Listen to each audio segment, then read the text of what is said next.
শেষ তো। আসসালামু আলাইকুম সুপ্রিয় দর্শক, welcome back to once again everybody. আশা করি আপনারা সবাই দেশ বিদেশের বাইরে ভালো আছেন। আমি এদিকে আলহামদুলিল্লাহ আল্লাহর অশেষ রহমতে ভালো আছি। নতুন আবার একটা পোস্ট নিয়ে চলে আসলাম। আসলে অনেক অনেক দেরি হয়ে গেল এগুলো কুরবানির আগের, বাট কি করতে পারি, যেহেতু অনেক ব্যস্ততা হঠাৎ করে হুট করে পড়ে গেল। সো একটার পর একটা ভিডিও করতেও অনেক প্যারা হয়ে যায়, আর এডিটিং করতেও অনেকটা সময় লাগে, বুঝতেই পারেন। আর প্রথম আমি বলে দিই, প্লিজ লাইক শেয়ার সাবস্ক্রাইবগুলো আমি লিখেও দিই, অবশ্য অনেকে ভুলেও যায়।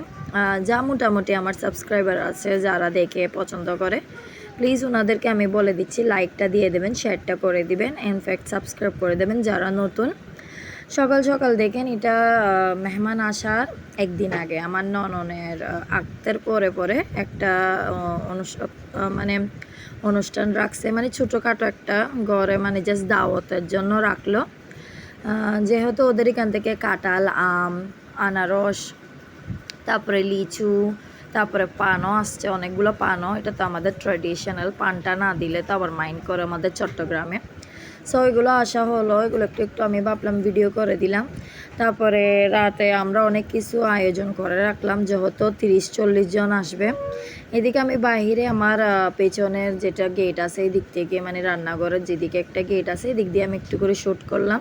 আর এইদিকে আমার ননন অনেকক্ষণ ধরে ওয়েট করতেছে, গেটটা সাজাইয়ে ফিতাটা বাঁধছে, যেহেতু দুলাভাই থেকে বলে টাকা নিবে আজকে, মানে দুলাভাই থেকে একটু মানে জ্ঞান নেবে ও, মানে 5,000 মতন নেবে মনে করে রাখছিল, কিন্তু ওরা রোজা রাখছে তো, সেই জন্য নিতে পারেনি। আর আজানও দিয়ে দিছিল, তো গেটটা তো ধরে থাকতে পারবে না।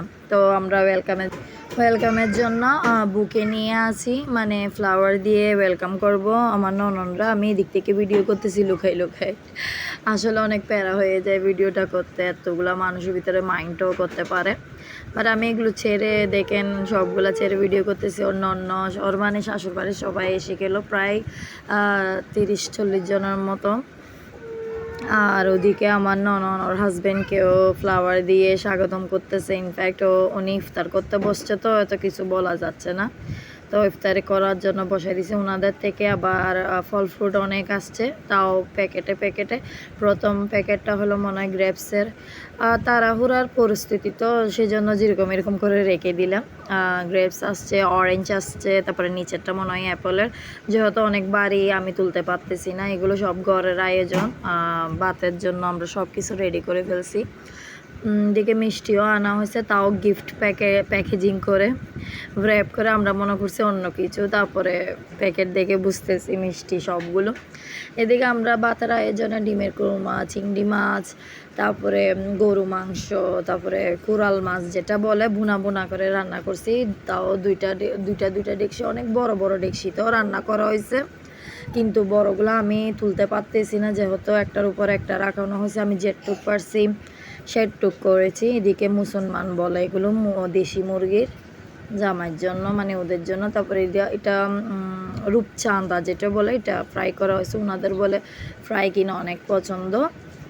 এইগুলো ছোটোখাটো আয়োজন করা হয়েছে, আমি একটু একটু যা পারতেছি তা ভিডিও করতেছি। ইনশাল্লাহ শেষের দিকে টেবিলেও দেখাবো। আর এটা পোলাও ভাতের ডেকচি, যেহেতু অনেক গরম, অনেক চেষ্টা করছি কিন্তু পারিনি শেষ পর্যন্ত, ওর অনেক ভাপ আসছিল। সো একটা হাতে নিয়ে ভিডিও করা অসম্ভব, যেটুক পারতেছি আমি একটু ট্রাই করতেছি। এটা গরু মাংস, অনেক কিছু আয়োজন করা হয়েছে টুকিটাকি। এগুলো বেরেস্তা সার্ভ করার সময় দিবে, এগুলো আনারস। এদিকে আমরা টাইট হয়ে অনেকক্ষণ বসে আছি, ওনাদের নাস্তা রেডি করে। প্রায় অনেকটা মেহমান আসে নাই, ওরা বলে দেরি করে আসবে, সেই জন্য এই তো এসে পড়ছে ওরাও। সো আমি একটু এদিক দিয়েও ভিডিও করলাম, ভিতরে গিয়ে ভিডিওটা করতে পারিনি, অনেক হয়তো বসে আছে এখানে, অনেক অনেক মানে মহিলা বলেন বা জেন্টস বলেন সবাই আসছে। এদিকে টেবিল সাজানোর পালা, আবার নাস্তা শেষ হয়েছে, ভাতের পালা। সো সব কিছু গুছাচ্ছে, এই তো সার্ভ করা হয়ে গেল। আমি যেতটুক পারছি সবগুলো করছি। এদিকে আবার এটা কি বলে, মুরা না রেজালা যেটা বলে দেশি মুরগির, এটাও করানো হয়েছে।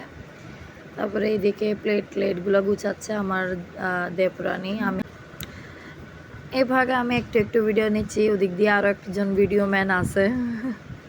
আমি আমারটা করতেছি, এদিকে আমার ননন এসে ওদের সহায়তা করতেছে, সার্ভ করতেছে। ইনফ্যাক্ট আমাদের লজ্জা লাগতেছিল, এই জন্য আমরা যাই না। এটা ওদের নন্নস তিনোটা, আসমার নন্নস তিনোটা একসাথে বসাই দিলাম। আর ওর হাজব্যান্ডকেও বেড়ে বেড়ে দিচ্ছে। ইনফ্যাক্ট ওর হাজব্যান্ডকে না, ওর শ্বশুর বাড়ির মানুষকেই দিচ্ছে। ওর হাজব্যান্ডের সাথেও বসবে মনে হয়, আমার খেয়াল পড়তেছে না। তবু ভিডিও দেখে দেখে যেটুক পারতেছি আমি ইন্ট্রোডিউস করাচ্ছি, আপনাদেরকে জানাচ্ছি। অবশ্যই কিছু ভুল হয়ে থাকলে কমেন্টে জানাবেন, যদি কিছু জিজ্ঞাসা করার থাকলে কমেন্টে জানাবেন অবশ্যই। আমার ননন শাড়ি পরেছিল, এখন আবার 3 পিস পরছে, যেহেতু অনেক গরম সিজনটা। বৃষ্টি পড়লে, বৃষ্টিও তেমন হচ্ছিল না কোরবানের আগে করে আর কি। হয়তো ওদিকে ওর বোন বিদায় নিচ্ছে বাইরে থেকে। আমি ভাবলাম একটু ভিডিও করে, আর এদিকে প্রস্তুতি নিচ্ছে আমার ছোট ননন, যেহেতু গেটের সামনে টাকা তুলতে পারে না, এখানে হাত ধুয়াইয়ে গরম পানি দিয়ে টাকা তুলবে। এদিকে আবার ফল ফ্রুট কাটা হচ্ছে ভাতের পরে দেওয়ার জন্য। আর এদিকে আমার শাশুড়ি, আমার মাদার ইন ল, ওর আসমার শাশুড়ির জন্য এখানে পাঠানোর জন্য ডেকসিতে নেওয়া হচ্ছে পোলাও বা যেগুলো এখানে দেওয়া হয়েছে সবগুলা নেবে। এদিকে দেখেন 5,000 শুনে আমার নননের স্বামী হাজব্যান্ড একটু ঘাম মুছতেছে, ঘেমে গেছে। তবু মানে আজকে ও নিয়ে রাখবে। ওইদিকে আসমা বলতেছে ছেড়ে দে, আর করিস না। কিন্তু আমার নননও কম না, বলতেছে না এখনই তো নেব, পরে আবার কখন নেব। সেটা অতেই এটা একটা আনন্দ অবশ্যই। হয়তো নেওয়া শেষ, পালা এখন যাওয়ার পালা। এদিকে আমার আসমা, আমার ননদ অনেক মানে সুন্দর করে যে আয়োজনগুলো হয়েছে, অনেক খুশি হয়েছে। ও বিদায় দিচ্ছে ওর হাজবেন্ডকে, আমরা ওকে একটু ফাজলামি করতেছি, বলতেছি তুইও চলে যা, আর তো যখন হয়ে গেছে। এই তো এগুলো নিয়ে দুষ্টুমি করতেছি। তারপরে ওরা আবার শাশুড়ির জন্য অনেক কিছু দেওয়া হয়েছে, প্রায় প্রচুর পরিমাণে ডেকসি ভরে ভরে দিছি আমরা, যাতে কোনো কিছু কমতি না হয়। এদিকে বিদায়ের পালা, আমার মেয়ে অনেক আনন্দ পাচ্ছিল।